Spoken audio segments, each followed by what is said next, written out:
Good morning, everybody. Today we are heading to Zanesville to check out the progress of the statue. So that's where we're heading right now. We're going to meet up with the caravan and we're going east. Yes. We've got quite the haul, about 2 hours away. We're excited.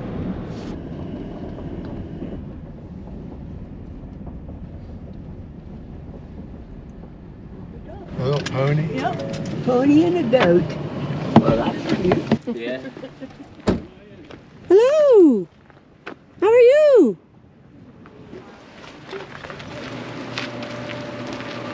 Shell encased wax. So the wax is inside here, and so there's a figure that has shell over it. Burn out the wax and pour in the bronze.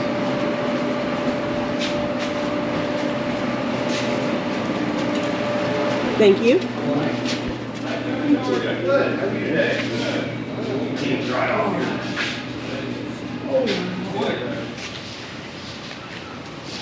This is where it all ends. So I can show you where it all begins. Came in the wrong end.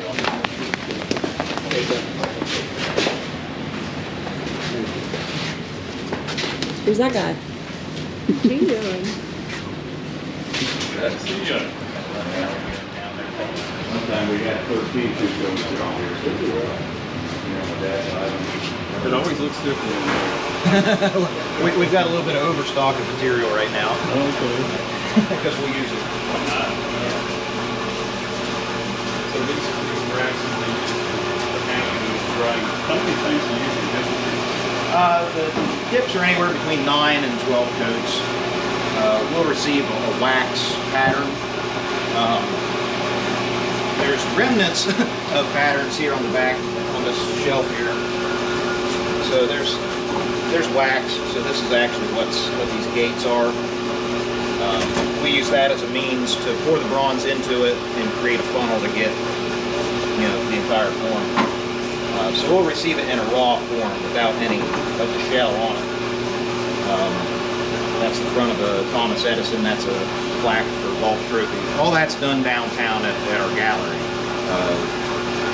So whereas Mike sculpted in clay, he brought it to us. We downtown did a rubber mold over the clay and cast a wax pattern into that rubber mold. Once that wax pattern's cast, we attach the legs and the cups, and it comes out here for us to do a ceramic mold. Like I say, the wax is a pattern, and we create that ceramic around it. Our mold material is like a liquid slurry. So this material has a lot of solids in it.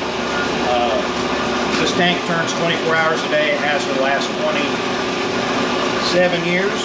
I mean, outside of power outages. If the power goes out or we turn the switch off, all the solids sink, and then the viscosity is no longer proper to make a good mold. So we'll dip our wax form in this as it's still wet. Our first coat is an incredibly fine sand. It's almost like a powder. It's intended to get in all the detail, all the inside eyes, hands, clothing, sleeves, what have you. Typically we'll just do one coat of the really fine stuff, let it dry. Once that coat's dry, same process, we'll wet it, ensure there's no bubbles, because anytime there's a dry spot, that's where sand won't stick, it'll be a casting imperfection. While it's still wet, the second coat of sand is a little more coarse, about like fine table salt. Again, it kind of fills in and starts to smooth out the form. Let that dry. Typical dry is anywhere between 1 and 4 hours. The thinner the shell is, the first 4 or 5 coats stay dry relatively quick. As it gets thicker, it takes longer to dry because there's more surface area. Wet it. Final coat or final coats. So between 3 and 10 or 12. This is about like coarse sugar. Again, that's what gives the mold its strength. It will build it up. It becomes a layer. Not too, we're looking for 1.5 to 2 times the thickness of our wax on either side of it. Once the ceramic is built entirely around the wax, we expose the wax again at the top of the cup. We'll actually cut that ceramic off of it and you'll see the wax around where the eye bolt is. I can show you on the way back live. that's a means for us to melt the wax out of the ceramic. And it'll create a hollow ceramic mold for our bronze. You guys go through a lot of this stuff here? Do you guys do a lot of it? And it's all a waste material because it's so many different products. There's no way to separate it back out to anything usable besides the driveway fill. I don't know if you saw the white stuff as you walked in the door. It's not snow. It's all our ceramic. We bust it off once we cast. Once we pour bronze into the mold, let it cool. We'll knock the mold off, and it's just filled. I mean, there's dump truck loads of that all over the farm here. Literally, this whole area has this shell material under it because this was an addition years ago. You have to wear masks out here, like. Yeah, I mean, especially in here, it's a silica-based product. So yeah, whenever we're actively, creating mold, these are actually this tank and that tank are fluidized beds. You can see the big PVC pipe. So there's a large blower on the other side of that wall. Creates, I forget how many thousand CFM. And now right here is a ceramic tile. It's almost like lava rock. So the sand stays on top of it, but air can pass through. And it turns it from the sand you see into almost like water. And so that makes it real easy for us to dip our mold or our wax pattern in there, roll it around, pull it out. The very first box, we call it the cat scratch method. You just take your hand and throw sand all over it. For a lot of years, that was my job, was to do that on every coat. So this was a game changer. I love this. Yeah. You said that tank will set up if it's not spinning. Yes.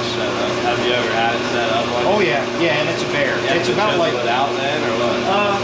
Because it stays wet. Like I say, it's about like quicksand. So the harder you work it, the harder it is. So you can like punch it and it's hard, but you set this broom handle on it, it'll just sink right down into it. It's really wild. So in an hour it'll settle out 8, 12 inches. If we get it soon enough, we can pull it right out. Like if I would shut the switch off now, I could lift this up by hand. But the longer it sets, the deeper it gets. Just last week, our power was out for about 4 hours while we were here. So we were able to get the plow out, and then it took about 8 or 10 hours to get it all the way back down to the bottom of the tank. So what's in this tank is actually in the blue barrels, it's a binder, and then the blue bags, we actually mix it here, and that's why it settles out so much, because there are some solids in the barrel, but we add a lot of solids to it, and it helps stick the sand and make the mold strong. The sand is what makes the mold strong, and that's why that's a binder. It's to get the sand to stick to it and build up layers. The product was actually engineered for NASA, and it's what the nose of the space shuttle was lined with. So the white tiles is almost identical to this stuff. When we melt the wax out, the shell that we create goes from that kind of yellow color. That's just a dye. It's a dip indicator to let us know when the mold is thoroughly dry and can do another coat. But as we heat it up, it leaches it back out and turns white. And it'll actually glow orange. Like heat steel, it'll turn orange. This stuff's the same way. And we've had the stuff, well, we cast at 2100 degrees. I'm not sure what it's good to, but I think I've read where it's like 3500 or 4000 degrees is what it's stable to. Where you got there? Yeah, so this is where we cut the tops of the cup off. So we'll cut around and remove that top part, and it'll leave just a flat, that exposed wax in the mold. So the brown is the wax? The brown is the wax used for casting. Okay. So the bronze would be where the wax is. Yes. The foundry started in '96. I've been friends with Charlie's son since grade school. So I was around when they started. Was it a lot of learning early on, or how did they know what to do? So Charlie spent 7 years in an iron foundry here in town. So the process is not identical, but similar enough that he was confident to tell Alan, yeah, I think we can do this. And That so, was probably sand casting that you did. yeah, sand casting for the iron. So they went and visited 2 different foundries, one in New Jersey, one up around Cleveland, I believe, and kind of toured their facilities, took notes, and brought that knowledge back here. And since then, it's been all trial and error. Yeah. And we've upgraded. Like I said, we went from throwing every coat of sand on to these fluidized beds. I mean, it came from another foundry that went out of business in Columbus. We actually ended up doing some work for that guy after he quit his foundry. He was still a sculptor. Yeah. Did some work for him. Huh. My goodness, that was not only cold but in as well. Thank you. Wind chill. So once the ceramic mold is complete, we've cut the top off. They're still full of wax. Our kiln is outside. It's the big stainless tank out there. It's got a hole in the bottom of it. These racks fit up in through the bottom, so we'll turn all those shells upside down where the cup is on the bottom so everything runs out. We'll preheat the kiln up to 1800 degrees. There's a hydraulic ram, that's what the plate is. It's hooked to a hydraulic motor. We run the rack up inside that kiln, puts it in the heat, and there's a big metal pan. It'll be half full of water.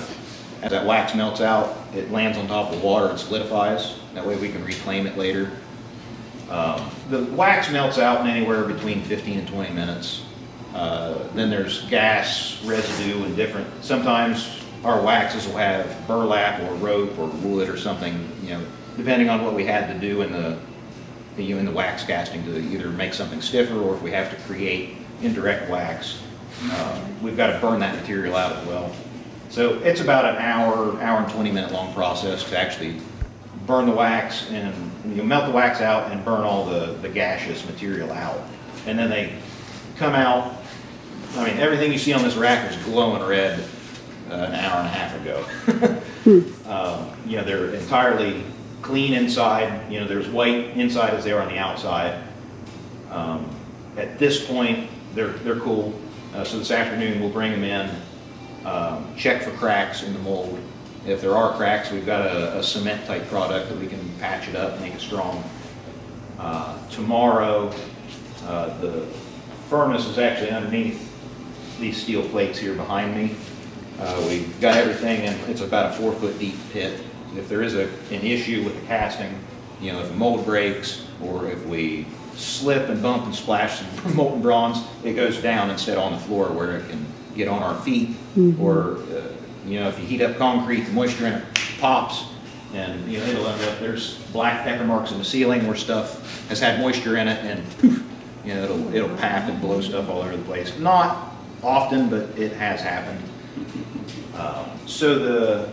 Once we cast the bronze, it sets up typically in minutes. Bronze liquefies at about 1650.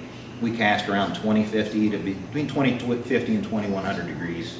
So typically we can pour anywhere between, depending on how big the pieces are inside the mold, we can pour between 6 and 12 or 15 pieces if they're real small.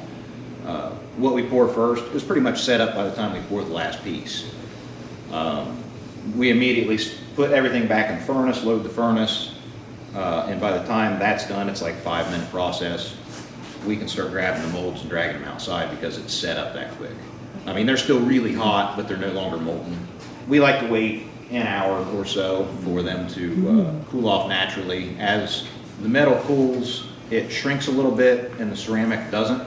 So it kind of sheds itself, cleans itself off. But additionally, we'll go out there where the cup and the legs that we added to the form are, we'll hit those with a hammer, and it'll kind of, that shock will, kind of knock the rest of, at that point it's like pottery. And it, most of it falls off. We'll get 90% of it off and then sandblast the rest.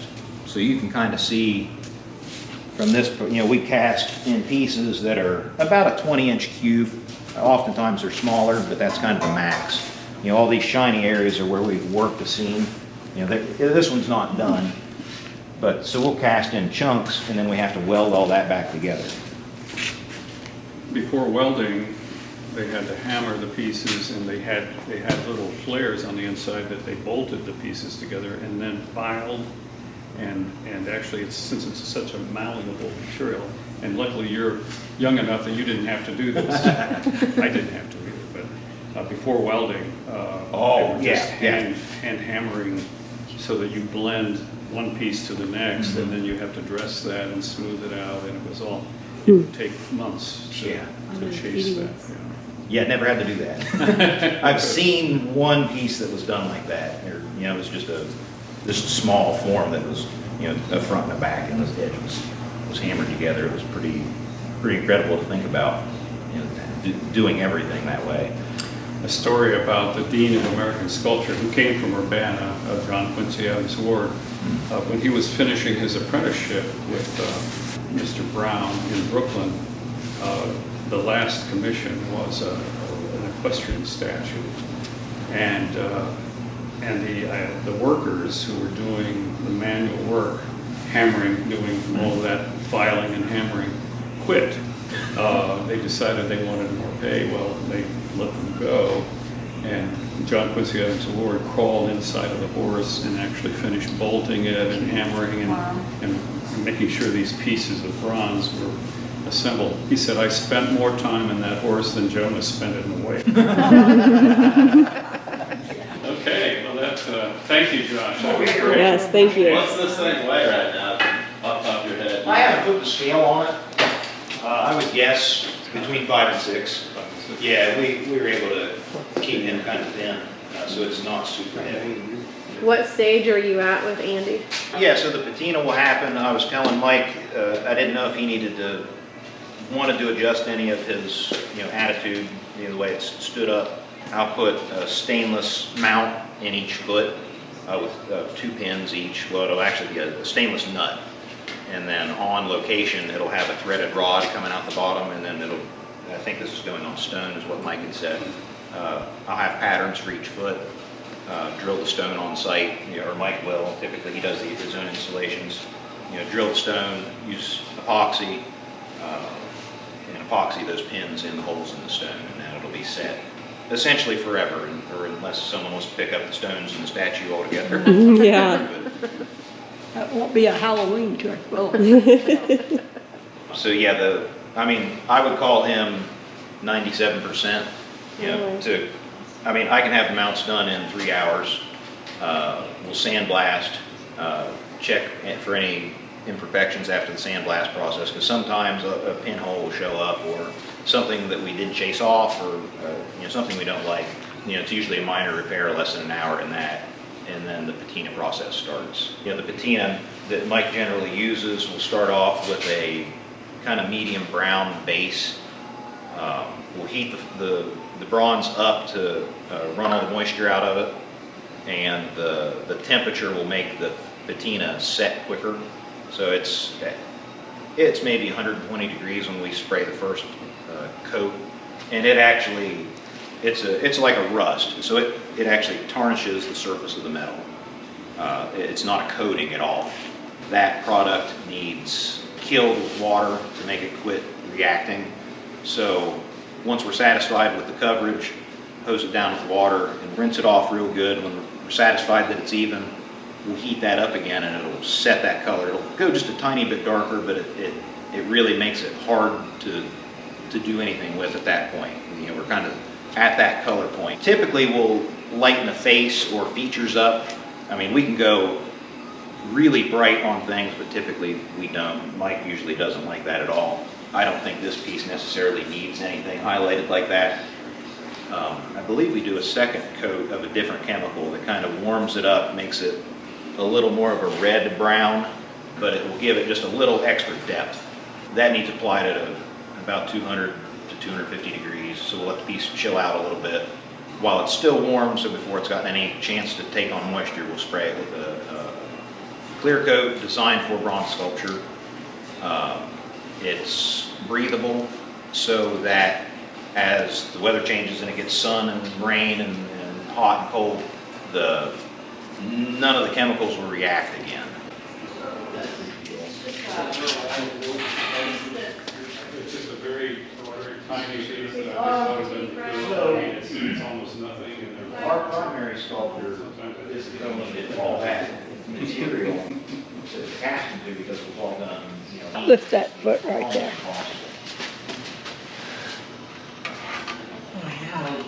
Could you not pick it up? No, I can. It's just it is I heavy. didn't do it, but I just went, that's just 1 foot.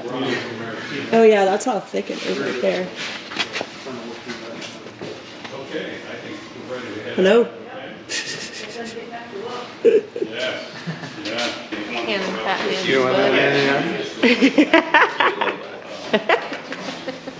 Now, in the mold room, there's fragments of a wheel that came apart on me, and we left it there as a, hey, be careful. Yeah.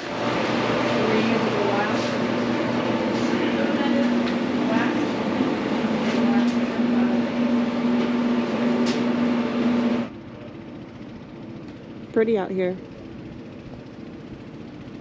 Who are you talking to over here? guys. Look how cute you guys are. Hi there. Uh-oh, you gonna talk to me? Are you gonna talk to me? Say something. Eeyore, eeyore, eeyore. Hi. Hi.